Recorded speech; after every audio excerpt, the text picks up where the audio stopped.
Hey YouTube, it's Justin, aka Demonic Sweaters. Time for another electronic drum video. Today what I'm going to be doing is actually putting new heads on my conversion kit back there. I got the Drum-Tec Real Feel drum heads, and they arrived insanely fast. If you don't know, Drum-Tec is based in Germany. I ordered them probably about 3 days ago, and they showed up. I don't even know how they got here that quickly. I guess they used some kind of worldwide express shipping service, but it was really not even that expensive either to get them shipped here. But anyway, check out Drum-Tec if you want to get some of these things for yourself.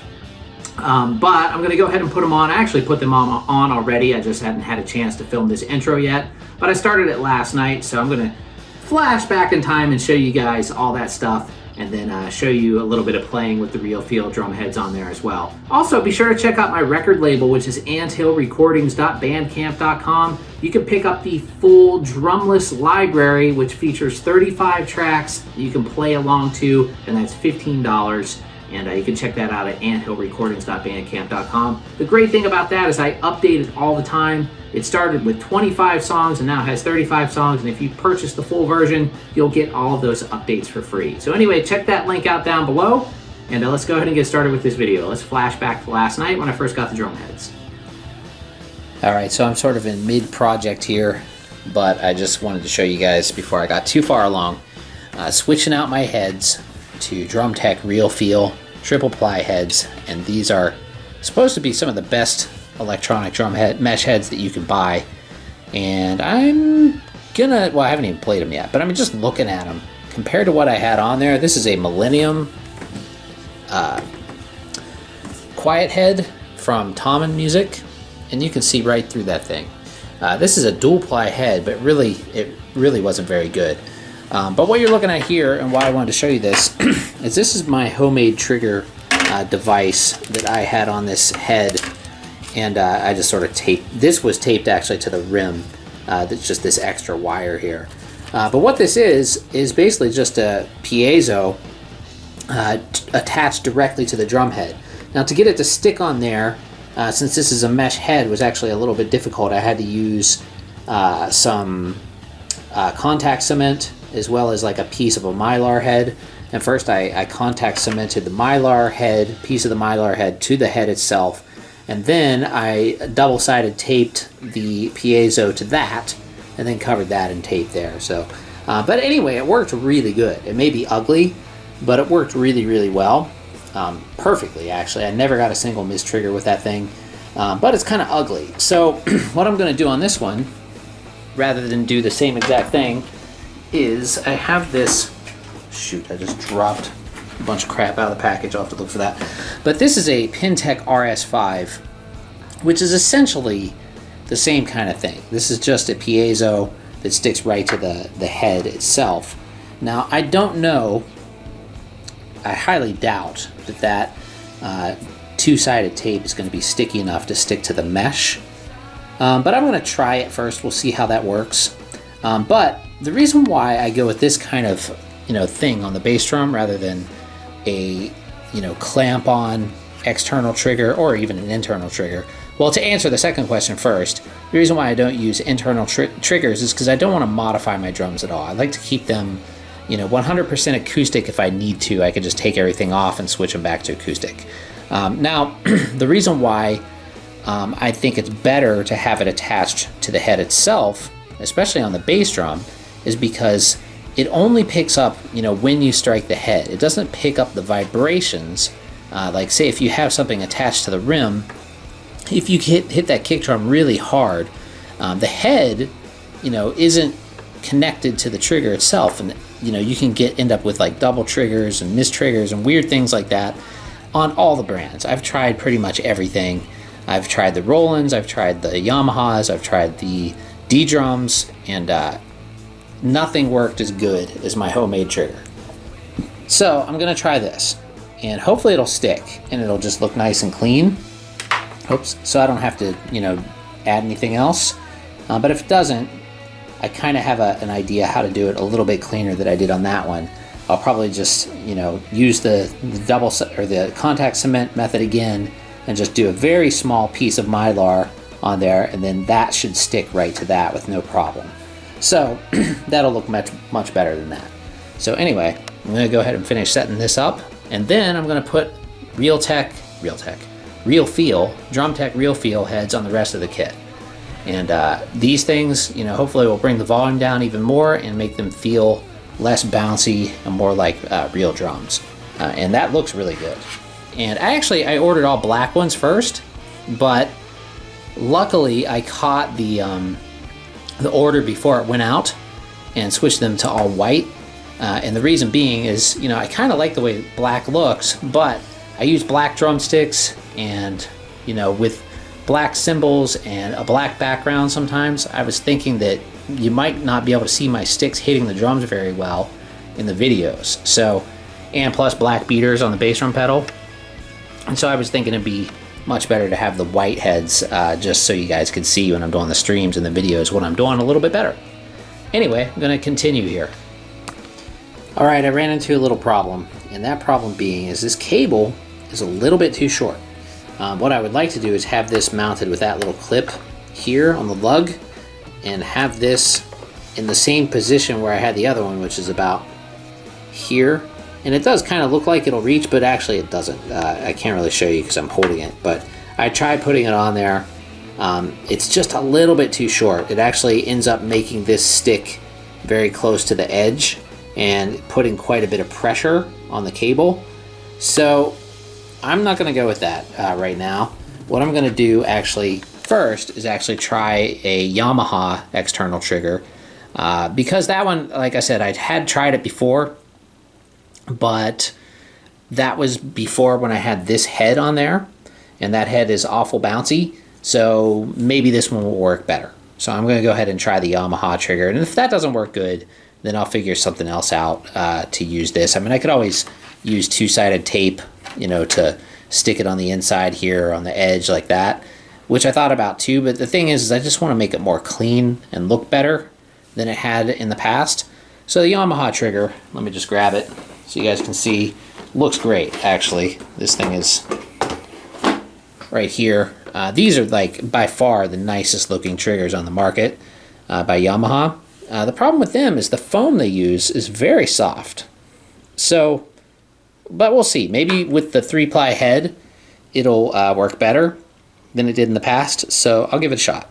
All right, so I've got the Yamaha trigger attached there, and I also got this Drum-Tec kick drum patch. And whatever glue they use on that, it's got a sticky back on it. It seems to stick really well to the mesh, but I'll know more when I really start playing it if it's going to stay on there. I wish I'd lined the head up a little bit better. You can see it's a little off center. I'm a little obsessive compulsive like that, but it's too late now. I already have all this stuff on here. But whatever. I'll just pretend like it's good. All right, I got all the Real Feel heads installed, and there's the Yamaha kick drum trigger, and I kind of played with it a little bit, and it seems like it's working okay, but I can't really tell until I'm playing full volume and everything. The only issue I'm having here is this one 14-inch Real Feel head.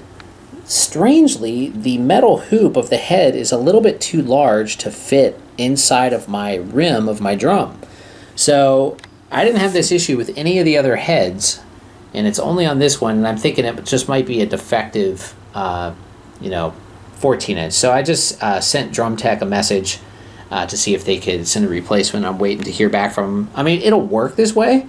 It's just weird. Like, especially if you look at it from this side, you can see that the hoop is kind of like not making full contact because it's actually touching, it's basically pushing down on the edge right here. And you can see where I tried to even force it in there pretty strongly, and it just will not go in there. But like I said, it still plays, but I just don't really want to keep it like that.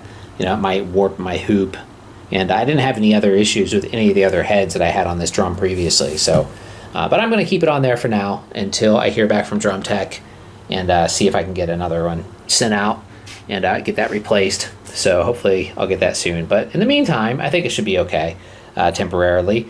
And they look really nice, and I hit on them a little bit there, and they seem pretty quiet. They do feel much better than the Millennium heads that I had on there before, which were like super bouncy. These feel much closer to an acoustic drum head, which is what I was looking for. And that kick drum patch is really cool too. I don't know how they got that to stick on there like that on the mesh, but it seems to stick. So we'll see tomorrow when I can really play full volume. Then I'll test all this stuff out for real and give you guys an update then.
Alright, that's going to be all for this video, everybody. Thanks for watching. Just so you know, I did speak with Drum-Tec support, and they are going to send me a replacement for that 14-inch head. I guess I just got a defective one. But it does seem to be working just fine. It just sits on there kind of weird, so I would rather replace it. But overall, I think the heads are really, really good. I had to go in and kind of reconfigure my module settings a little bit just to make it trigger more accurately. The kick drum trigger, the Yamaha, is working pretty decently. It's still not as good as the one that I had made previously, but I think it's very close. It's probably good enough to use. I'm going to keep playing with it throughout today, maybe make some fine-tuning adjustments and see if I can get it to work as good as the old one. But it's definitely, you know, very decent. I also did try using the Pintech RS5 trigger on there, and that was actually a pretty terrible disaster. Like, it did not work well at all. It didn't work nearly as well as the one that I made, or even as well as the Yamaha one. Like, I thought it would be pretty similar to the one that I made because it's kind of like essentially the same kind of thing, but I think that housing or whatever they put it in just doesn't seem to, you know, make a good contact with the drum head. And even though it did stick, the adhesive was able to keep it on the mesh head, but it just didn't trigger well at all. So I'm going to go ahead and continue with the Yamaha for now, and hopefully that'll work well. And the reason why, if you're wondering why I have it mounted on the top, from all of the previous external kick triggers that I've used, I found this to be the best spot where I get the best response. A lot of them tell you to put it towards the bottom, but I find if I put it on the bottom, I really don't get much sensitivity that way.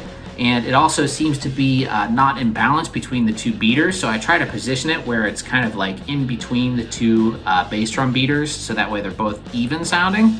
But I think it's working pretty well. So anyway, not to ramble on and on forever about that, but let's go ahead and click that subscribe and like button and the bell icon and all that good stuff, and I'll see you guys really soon. Have a great day.